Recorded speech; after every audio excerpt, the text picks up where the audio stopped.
हाँ तो दोस्तों इस वीडियो के अंदर हम JSW इंफ्रा के आईपीओ के बारे में बात करेंगे और जानेंगे कि आपको इस आईपीओ के अंदर अप्लाई करना चाहिए या नहीं। चलिए शुरू करते हैं। तो देखिए सबसे पहले अगर हम आईपीओ के डिटेल्स के बारे में अगर हम बात करेंगे तो ये जो आईपीओ है ये हमें 25 तारीख को ये आईपीओ में ओपन होता हुआ नजर आएगा और 27 तारीख को ये आईपीओ में क्लोज होता हुआ नजर आएगा।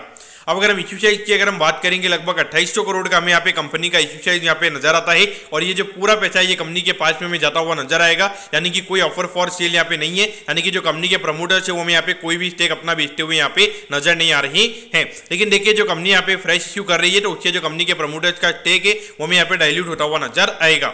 अब अगर हम प्राइस बैंड के बारे में अगर हम बात करेंगे तो देखिए यहाँ पे 119 के कट ऑफ प्राइस पे कंपनी हमें यहाँ पे शेयर देती हुई नजर आ रही है और 126 शेयर्स का हमें यहाँ पे लॉट नजर आता है, यानी कि एक लॉट को अप्लाई करने के लिए यहाँ पे 14,994 रुपीज आपको यहाँ पे लगने वाले हैं।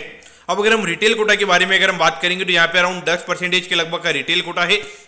मेरे ख्याल से जब कंपनी ने यहाँ पे DRHP फाइल किया होगा जब कंपनी लॉट में होगी, इसलिए हमें यहाँ पे जो रिटेल का कोटा है वो हमें यहाँ पे 10% का यहाँ पे नजर आता है। लेकिन मेरे ख्याल से 10% भी यहाँ पे कोई कम नहीं है। 10% भी अगर हम देखेंगे तो लगभग 280 करोड़ का रिटेल कोटा में यहाँ पे कंपनी का नजर आता है। तो मेरे ख्याल से देखा जाए फिर भी यहाँ पे जो रिटेल के अंदर अगर हम अलॉटमेंट के चांसेस की अगर हम बात करेंगे तो यहाँ पे ज्यादा रिटेल के अलॉटमेंट के चांसेस यहाँ पे रहेंगे। अब अगर हम यहाँ पे कंपनी के फंडामेंटल्स के बारे में अगर हम बात करेंगे तो देखिए इंडिया की second largest port operator company हमें यहाँ पे नजर आती है। पहले पे अडानी पोर्ट का नाम यहाँ पे नजर आता है, उसके बाद में सेकंड लार्जेस्ट अगर कोई पोर्ट ऑपरेटर अगर इंडिया में कोई है तो हमें JSW इंफ्रा यहाँ पे नजर आता है। तो अगर हम देखेंगे तो कंपनी की अगर हम पी रेशियो वाइज अगर हम कंपनी के वैल्यूएशन की अगर हम बात करेंगे तो देखिए पिछले क्वार्टर में लगभग 300 करोड़ के लगभग का प्रॉफिट ये कंपनी ने कमाया है। तो इसके हिसाब से अगर हम इंडिकेशन की अगर हम बात करेंगे लगभग 1000 करोड़ के लगभग का पैट कंपनी का ये पूरे फाइनेंशियल ईयर में हमें होता हुआ नजर आ सकता है। तो इसके हिसाब से अगर हम फॉरवर्ड पी की अगर हम बात करेंगे तो लगभग 25 के पी रेशियो पे ये कंपनी का आईपीओ में आता हुआ नजर आ रहा है। और मेरे ख्याल से लगभग अगर 300 करोड़ का प्रॉफिट अगर ये कंपनी ने कमाया है तो कहने की यहाँ पे 1000 करोड़ से ज्यादा का पैट हमें ये फाइनेंशियल ईयर में कंपनी का होता हुआ नजर आएगा। जो कि उसके पीछे के रीजन की अगर हम बात करेंगे क्योंकि यहाँ पे जो 2800 करोड़ कंपनी हमें यहाँ पे रेज करती हुई नजर आ रही है, यहाँ पे लगभग 900 करोड़ के लगभग का जो डेट है कंपनी का वो हमें यहाँ पे कंपनी रीपे करती हुई नजर आएगी।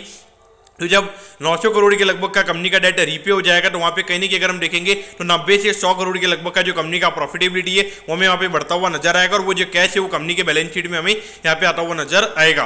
तो उस पॉइंट ऑफ व्यू से देखा जाए तो मेरे ख्याल से एक अच्छे ग्रुप से ये कंपनी बिलोंग करती है। और वैल्यूएशन वाइज अगर हम बात करेंगे तो अडानी पोर्ट के कंपेरिजन में थोड़े प्रीमियम वैल्यूएशन पे ये कंपनी का आईपीओ में आता हुआ नजर आ रहा है। लेकिन यहाँ पर अगर आप देखोगे तो एक अच्छे ग्रुप से जब कंपनी बिलोंग करती है तो वहाँ पे थोड़ा बहुत 3-4 अगर पी रेशियो अगर ऊपर ज्यादा है तो मेरे ख्याल से वो ज्यादा इग्नोर करना चाहिए आपने। और मेरे ख्याल से जब पूरा फ्रेश जब कंपनी लेकर आती है और कंपनी के प्रमोटर्स यहाँ पे कोई ऑफर फॉर सेल लेकर नहीं आ रहे तो वहां पे मार्केट को ये काफी अच्छा लगता है। ये क्लियर कट इंडिकेशन होता है कि कंपनी के प्रमोटर्स को यहाँ पे काफी ज्यादा ग्रोथ उनको नजर आती है, इसीलिए वो इतना ज्यादा अर्ली यहाँ पे निकलना नहीं चाहते हैं। तो इस पॉइंट ऑफ व्यू से मेरे ख्याल से देखा जाए तो यहाँ पर ये कंपनी में आपने अप्लाई करना चाहिए। पूरा अगर मैं देखूंगा तो long term point of view से आपने यहाँ पे अप्लाई करना चाहिए। मेरे ख्याल से लगभग अभी ये जो कंपनी का जो आईपीओ प्राइस आ रहा है यहाँ से लगभग आने वाले 5 साल में लगभग 20-25% CAGR से ये कंपनी आपको रिटर्न बना के देनी चाहिए। तो मेरे ख्याल से long term point of view से डेफिनेटली आपने यहाँ पे अप्लाई करना चाहिए। लिस्टिंग के लिए देखिए मेरे ख्याल से जब इतना बड़ा इश्यू जब होता है वहाँ पे मेरे ख्याल से 10-15% से ज़्यादा का लिस्टिंग गेन देना मेरे ख्याल से काफ़ी ज़्यादा मुश्किल है। लेकिन मुझे फिर भी लगता है जब रिटेल कोटा यहाँ पे सिर्फ 10% ही है तो मेरे ख्याल से यहाँ पे फिर भी ये कंपनी हमें प्रीमियम पे लिस्ट होती हुई नजर आएगी